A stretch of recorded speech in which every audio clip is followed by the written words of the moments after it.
Yeah, man. I'm ready to start whenever you are, bro. Yeah, so I think yeah, we're good. so 3, 2, 1, and to everyone out there listening, welcome to another episode of the Professional Heroes Podcast. You have me, Bruno Corbino, also known as the Black John Cena. You have my man Gavin Gabriel, also known by me as the Sexy Goldberg, and today we are back again to discuss the Royal Rumble. As we had our last episode, we predicted it, and this episode we're going to react to it, and I've got to say, bro. I really feel that we were right. We had the right ideas of who was going to win and everything, and I think we got almost Yeah. everything correct. If I'm correct, almost everything. Like I'm pretty sure, like 90% of what we predicted came true. Big time. I think we got the Rumble winners Yeah, correct. We got the whole Bloodline thing correct. Women's yeah, title, Bray yeah. Wyatt, disappointing Oh match. yeah, And then I think we kind of overall predicted that it would be better as a pay-per-view than last year's, yeah, yeah, but not that it would necessarily be amazing just because of some of the predictable yeah. things. But overall, I think we kind of hit the nail on the head with our predictions. That's the whole thing. I mean, I knew it'd be a great rumble. I knew it'd be a great rumble, and I did enjoy it a lot more than I did last year's. But I kind of thought to myself, especially with the way things were going, I just said, listen, when it came to the men's Royal Rumble, I was so certain that Cody was going to win. And then with the women's one, I didn't really see anyone else who was credible enough to win other than Rhea. So I was like, Yeah. you know, who else is going to win? And it's funny because it was right in our faces, but I do like how they did it, especially with Cody. With Cody, Yeah. especially the last two, him and him and Gunter, I was like, you know what? There was a lot of false finishes or whatever. I was thinking, oh, what's gonna happen here? What's gonna happen there? It looked like Gunter was about to win. It looked like that was gonna happen, blah blah blah, and it was good. I liked how it was done, even though it was predictable. I did like how it was played out in the end. You know?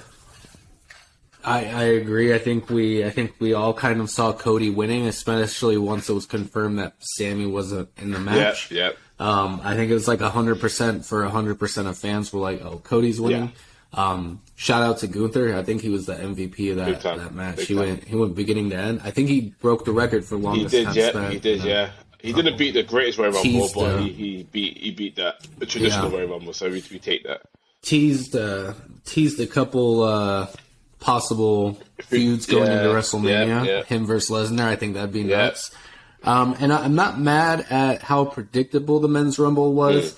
My issue being that we knew Cody was coming back, so having him at 30 kind of robbed Yeah, the audience of a possible pop. yeah. I mean, I- they could have just swapped him and Logan Paul, where they're like, Yeah, "Oh, Cody's 29. yeah, Are we getting Sammy? Are we getting Cena? Are we getting Orton?" And then boom, yeah, Logan no, Paul. yeah. But I think they're trying to push Logan. I don't know if they're trying to necessarily push him as a face or a heel. I think they're just like, let's see how they react to you today. Yeah, definitely. Yeah, Um, go on. so aside from that, it was a pretty okay rumble for the men's. I actually preferred the Yeah, women's. I was going to get to that. But they could have very easily at least had that number 30 pop. Yeah. Even if it was something that wasn't supposed to blow us away, Yeah. it still would have been more unpredictable than Yeah, agreed. having You Cody know what? at the I end. even forgot that he was the number 30. He was number 30 in the Rumble because I remember obviously hearing that he was going to be in the Rumble, and I was like, okay, cool, whatever. That's cool. That's great. Good for him, I guess. I mean, obviously, we all knew that was going to happen anyway, so cool, whatever. But I forgot about it myself, the fact that he was actually going to be in the Rumble. So it was a nice moment. By the end of the day, what I don't understand is, again, if he's someone who you have already announced, why make a number 30? And I know that obviously, if you make number 30 Logan Paul, it's just going to be a bit annoying because nobody really cares about him like that. No offense to him, it's something where it's like, well, at least it would have been a bit better than Rose being number 30. because we all knew Rose was going to be there. They literally announced it. I mean, maybe if they didn't announce it, then it could be, That's if they hadn't, it would have been exactly. They second biggest pop of the night if they hadn't announced it. Even though that would be predictable if they didn't announce that he was coming and he was number 30, it will still be a whole. Is it going to be Cody? Is it going to be Sammy? So it's something that the fans are going to enjoy anyway. That's what I feel. But moving on from the men's Rumble, the women's was good. I didn't watch all of it, but I watched the final part of it, and that was good. It was more like good all the way through, where like the men's would have low points and high points and low points and high points. The end, like the final 3 or final 4 of the women's was like amazing, because it was like, even though we predicted Rhea, a lot of people had Rhea predicted, it had her in there with, this new gimmick for Asuka, or new returning gimmick for Asuka, and it had her in there as Liv as well, who's still like a top dog, and so it put like a little bit of a doubt in your mind. You're like, oh, maybe Rhea won't win, kind of thing. Yeah. Which that's something was a lot more exciting at the end of the event. There's no more entries to come out, so the whole surprise is how are they going to twist us with the final of the actual match. And I think the women's accomplished that a lot better than the men's did this year. Big time. Or last few years even. Yeah, no, it's really funny because the women's Royal Rumble, I'm not sure when it made its debut, if it was 2018, forgive me if I'm wrong, or 17. But it was like, I think the first one they had was a bit but then as the years went on, it essentially overshadowed the men's ones, and that was always a bit interesting because especially when something like that first comes along, you're going to be like, oh, whatever. Who cares? You blah, blah, blah, blah, blah, blah, blah. And then you kind of just understand in the end, actually, do you know what? That was actually a bit better than the men's. And I'm not really sure why, for the past couple of years, the men's rumbles have been underwhelming. Because every time I think about the previous winners, I barely remember. Like 2020 was the lockdown one, and that was Edgy won it. Cool, that was great. I mean, that was all right, I guess. But I don't remember anything about that rumble. The year before that, I believe, was Seth Rollins, whatever. No offense to him, but, cool, whatever. I don't remember 2018.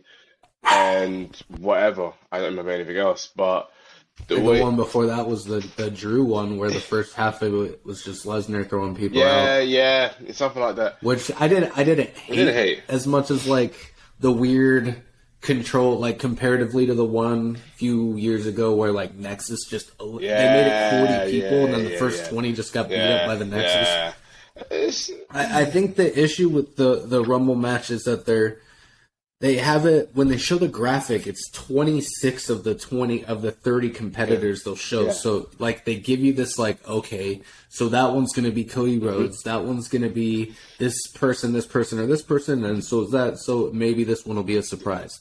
So it's just taking like that excitement like out of it when you know there's going to be so many mid carders. We all know there's going to be mid carders all over it. But when we know that most of the match is mid-carders, and you have 2 or 3 guys that are like, oh, so these 3 are probably the favorites. Yeah. It just takes a little bit of the excitement out of it, in my opinion. Yeah, exactly. But I think the women's still added an extra layer of that, even though I don't think either Rumble had many big returns. No. The Edge came back for the men's. Yeah. They let Michelle McCool go out there for women. Yeah, that was pretty cool. But neither of them were necessarily as return heavy as some of the feuds. Yeah, it's just being like, oh, that's nice. That's like a nice touch sort of thing. Nothing like oh my god, that's a huge return. It's more like oh yeah, I haven't seen them for a minute. Like whatever. It hasn't really been. How can I say? It hasn't really been hitting as well as I've been hoping it to, but that's fine, to be honest, because I can't really. I think my only pro about the men's, I guess, is it got me excited moving forward. Yeah. Whereas like all the current feuds and teases for future feuds and relays on past feuds in the women's, I was like, I don't care. None of these stories really cross paths. It's whatever. I just want to see who wins it. Whereas like the men's, it would tease Gunther versus Lesnar, and then Gunther versus Sheamus, and none of those things, Seth Rollins versus Logan Paul, like all these different storylines, like planting the seeds for the next few months. Like that is where I will give the advantage to the men's. Definitely. This year. I feel like, especially with this year, they were very good at, again, foreshadowing certain things. Like it's just like keeping it exciting because what people need to understand about the Rumble is that of course you have like this guy and that guy throw each other over the ropes, but what happens is that it creates it's the pay-per-view that creates the season long or the year long rivalry. That's the one pay-per-view that if you're going to create a rivalry from there, you do it over there. It happened with Lesnar Taker. Not Lesnar Taker, sorry. What's his name? Goldberg Taker. Taker, Roman Reigns. All these guys, like, Triple H, John Cena back in 2008. All these things here, like, you're making it happen. You're making it happen. You're making these rivalries, how can I say, out there for everyone's eyes to see. Especially if you're the type of person that doesn't really watch Raw and SmackDown week in, week out. So that's the thing about the men's rumble that was actually very good. And I feel like, moving on, the rivalries that it foreshadows looking pretty good. Yeah, I think we got a good men's prediction, or at least output towards, and we haven't even started talking about Roman yet, but like everything else, your mid-card titles, looks like we might get Theory versus Cena, which would be a cool... That'd be a cool touch, yeah.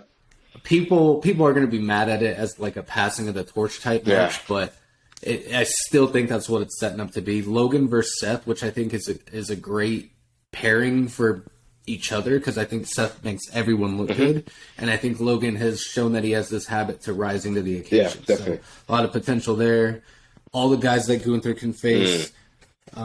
He's slowly winning me over as probably my favorite on the main roster. Sure. Man's a beast. Yeah. And then obviously planting the seed for Cody versus Roman. Although now with everything going on with Sammy and I mean the pop he got at the end of the night and people comparing him to Kofi or Bryan, like he needs to be in the main title picture with this. And they're teasing it, or they scheduled it now for Elimination Chamber, but at the time they were kind of teasing it for that. But, that's, in recent memory, that's the loudest, somewhat predictable moment pop. Yeah. Like, everyone kind of saw it coming. He stepped away. He had the chair behind him. That stadium exploded. Yeah, it was a crazy pop, actually. It was crazy. And it's something, as you said, it's something that we all knew was essentially going to happen. But the way it was done, like, the sort of the little fakes here and there, is like, is he going to do it? Is he going to do it? And then just give it to us, bam, just like that. And that was great. That was great. I really, really, really, really enjoyed that. So, knowing how powerful that moment was, I would really, and I know it kind of maybe that was the whole goal for the Bloodline storyline, but it would almost feel so underwhelming if it just results in a tag team of KO and Sami Zayn versus the Usos, and Sami Zayn wins the tag title. Like, I know it makes sense for the storyline and everything, but with how big Sami Zayn is, he could have got a tag title any time of his career. Do you understand? It could have been him way back in 2018 or 17, whenever he was fresh on the main roster, and when it was looking good as a great babyface, he could have done it then. But now it's like, I don't even know what I want, but I don't want it to end with him with a tag title. That's gonna clearly be an underwhelming reign anyway. No offense, because there's nothing else. It's reached its peak now for the tag titles, or for his storyline to go for the tag titles. So, do you know what I mean? So, I don't know. Yeah. Only thing I can think of directly is if they somehow make some stipulation, because you have Cody and Cody and Sammy, and they're both so over right now. Clearly the top two faces. Both absolutely loved at the moment. And you do have Roman, who has 2 different belts, and Mania is a 2-night event. And they could add some stipulation in there where maybe Sammy beats Cody and he gets to challenge for one, or he gets to challenge for one. I don't think they'd go like triple threat necessarily with it, but I think they'd give Roman 2 separate title defenses. which would give reason to split the titles back up, have a title on Raw, title on SmackDown. It doesn't. It goes in where it doesn't hurt Cody or Sammy, but it gives them both kind of what they are deserving of, at the moment. Yeah, for sure. So, for sure. Well, moving on. Definitely interesting to see where they're going to take. Yeah, for sure. I mean, but getting on to the results of the women's, as you've spoken about Rhea winning now. What's next for her? Going for Charlotte, and that's a great decision. That gives me the sort of her someone winning the Rumble, being a big sort of like dominant force, and then going to Raw the next day or the next following Raw, and saying, I choose this to be my opponent for WrestleMania. That the last time someone did that with so much sort of, how can I say, such power was The Undertaker back in 2007, where he won the Royal Rumble, he got Batista, he got Cena, and he got Lashley in the ring, and he chose Batista for the World Heavyweight Championship. And it's like, Rhea Ripley is so big right now. She is absolutely huge, absolutely huge. And I really feel that she's done a great job of protecting herself well enough. Like, even when if she lost a match, let's say last year, it didn't damage her too much. She's been a really good dominant force. She's had a reign as like a bit of a, I won't say a babyface, but she's been a bit of a face. The tag team with Liv Morgan, and then obviously she turned heel, and now she's with the Judgment Day, and it's really worked out well for her. And I really feel like she's done a great job. And and even face or heel, it hasn't really damaged her character, because one of the issues with today's wrestling is whenever characters are in between being face or heel, one side ruins the other. So, for example, if I think about it, it's kind of hard for certain characters to be faces, because as a heel, you can't really take them seriously. Like, for example, The Miz. The Miz cannot work as a face. Do you understand? He's got to work as a face, and when he is a face, it kind of makes you not take him seriously. Whereas when he's a heel, he's annoying, so you have to take him seriously because he's there. And I feel that going back to Rhea, it's something where she's able to work with both very well. Obviously, I think she's clearly better as a heel. But now it's looking good. Now it's looking good because I kind of feel that her going to WrestleMania facing Charlotte, because Charlotte is a babyface now-ish, but she's also a tweener. So there's you got two really big heavyweight tweeners going at it for the title, and I see her winning it and taking over Charlotte. So yeah. Definitely. I think they backed themselves into a good corner here, where you had whether Rhea challenged Bianca or Charlotte. Yeah. You had the history, the rivalry. Either way, I think this is the safer and probably the more popular. Definitely. Seeing, Charlotte and Rhea I have in the same category, where even though they're playing heel or face, they're both going to kind of get a reaction of both. No one's they're never always going to love her or hate her, or for either of them. Like, she's going to get a fair share of cheers when she's heel and boos when she's face. Yeah, for sure. For sure. So I think this works better. I think style-wise, I think it'll fit for a better match. And then storyline-wise, just because with the way Bianca and Alexa ended, it wasn't like a terrible match, but I didn't necessarily think it helped the story at all. Yeah. There was a slight little nod back to Uncle Howdy, but we already knew that would kind of be a thing, Yeah, I feel that, you know what, right? With Bianca, right? Again, I love her. Everyone who knows me knows that I genuinely love Bianca. But the issue with Bianca is that it's not even her fault. But, like, for example, when you go to her match with Alexa Bliss, for example, it's a thing where I wasn't really feeling the match, and I feel like their chemistry is just off. And I'm not sure if it's anyone's fault, but because their chemistry in the ring isn't very good, and on top of that, the storyline's a bit weird and underwhelming, it's just not helping at all. Because, of course, the only thing that would make sense right now is for Alexa Bliss to win the title, to become a dominant force, and then obviously by the time Survivor Series comes, Alexa Bliss versus faces Rhea Ripley They've got some history. If they do, I can't remember. And two dominant forces face each other. Bam, that's great. But for now, I don't really know what the hell's going to happen. And with Bianca, I don't know who's going to dethrone her for the title. I don't know anymore. When it comes to the Raw division, it's like, what the hell's going to happen? And now Rhea Ripley is going to face Charlotte. That would essentially mean that she eventually goes over to SmackDown somewhat or later. I'm not really sure when she will do it, but my point is, we had to do it carefully, or not we, but the WWE has to do it carefully, where they ensure that Alexa Bliss is not to be made to look like an idiot. Bianca Belair loses her title at the right time, because I can't lie, she had it for too long now, and essentially just to like move on forward with a new image, a new picture for the Raw Women's Championship and for the SmackDown Women's Championship. Yeah, maybe it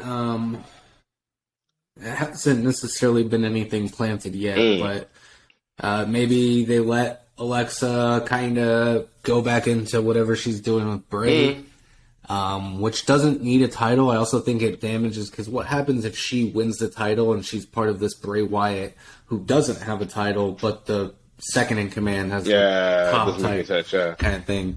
So, especially with the whole, not extra tricks, like the paranormal stuff that they do, like that's not, a ghost wouldn't be like, hold on, I need a trophy. Yeah. It's just like, I'm doing this just for the fun of it, because I'm twisted, whatever it is. So I think maybe we get Bianca Asuka. Yeah. She's got a little bit of a which very popular when she was in Japan, and Triple H probably be more than happy to give her the reins to that. But it does seemingly look like we have a pretty good, top tier, top card for women moving into WrestleMania season. Yeah. It's exciting. Definitely. Yeah, it is looking exciting, to be honest. I mean, I'm just waiting to see what's going to happen. I'm just waiting to see what's going to happen. I do hope the company do go in a direction that doesn't look clueless and that doesn't look like it's just there for the sake of it. But I mean, hey, I'm confident. But I'm more confident in the SmackDown Women's Championship with Charlotte and Rhea going at it than the Raw's Women's Championship. But as I've spoken about that, moving forward, I think it's time to be having a little discussion about Bray. Now, I love Bray. I think he's a great character. I've loved his return. But the match, maybe, I don't know what it was. If it was the promotion that made it weird, or it was just everything in general. But I'm not feeling Bray Wyatt anymore. I'm not really. It definitely hindered him a bit. It felt like they took everything I don't like about dance music or house music and they slapped it on a wrestling match. It didn't. It was short. It was just like with all the hype and not having Bray in a match, and since he's returned, it just, I think it was supposed to be more, or should have been more. If it wasn't supposed to be more, then something was wrong. But I mean, it may have just been a bit of a corporate sellout moment, or it may have been another one of these. Bray continues to kind of, he's always involved in like the weirdly peculiar matches. You have to think he's somewhat behind them, and he's just trying to see what works and what doesn't. And I'm not going to knock him for that, but it was a bit of a letdown, probably letdown of the night, just for him and LA have been having kind of a little bit of a hype, and then for them to not even have, like, if I were going down and rating matches, I don't even think I'd rate. That was more of a segment than a match, in my opinion. Yeah, agreed. And I'm not sure if it's the fact that the match was a blackout, Mountain Dew blackout match, whatever it was. I don't know what. I don't really know what, because obviously it being a Mountain Dew match, it's clearly a promotion match, meaning that it's not really a match that you can actually take seriously, can you? On top of that, I feel that it's something where I don't really know what now, because there's the way I see it, right, is that like, imagine, let's say there's a girl that you like, right, and you really fancy her, you really feeling her, right, and she's teasing you. It's nice here and there, right? It's not, I know, it's nice here and there. It's like, yeah, she's teasing you, she's feeling you, and you're feeling her. You're like, yeah, this is exciting. But then she continues to tease you and tease you and tease you and tease you and tease you, and then not give you anything. And you're like, I'm bored now. I can't, like, you've teased me all this time, all these months, to give that performance to me. It's kind of a thing where it's like, I don't know anymore. Like, if you're gonna tease me, it's a fine line to walk. Do you know, if you're gonna tease me for so long, make it something incredible. I'm not feeling it right now. It just feels like it was just like I'm going to teach you this storyline, and then I'm going to teach you a bit even more, and we're going to hopefully have you guys on strings for like months and months and months and months and months. And the way I see it, it's like you've done too much teasing now, and now I'm just bored.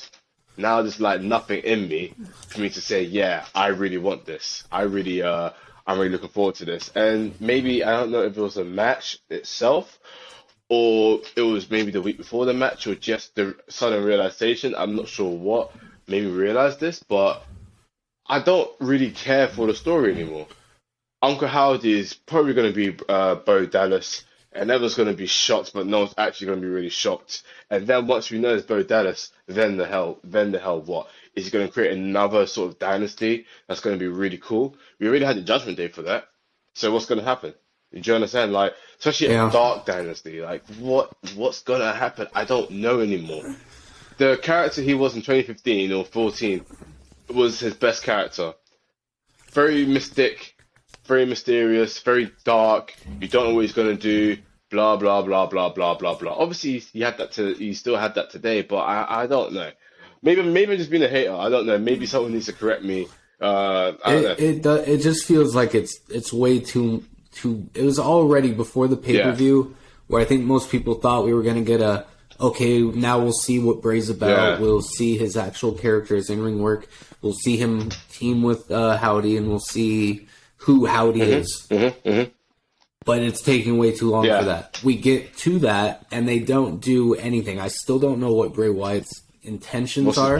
Yeah. I don't know who Uncle Howdy is officially. It's just way too slow of a burn. Yeah.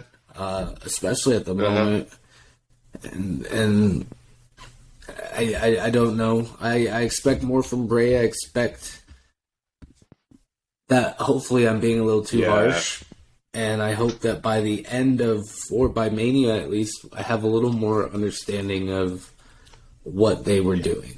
Yeah, because I still have more questions than answers, and it's like you say, it's just.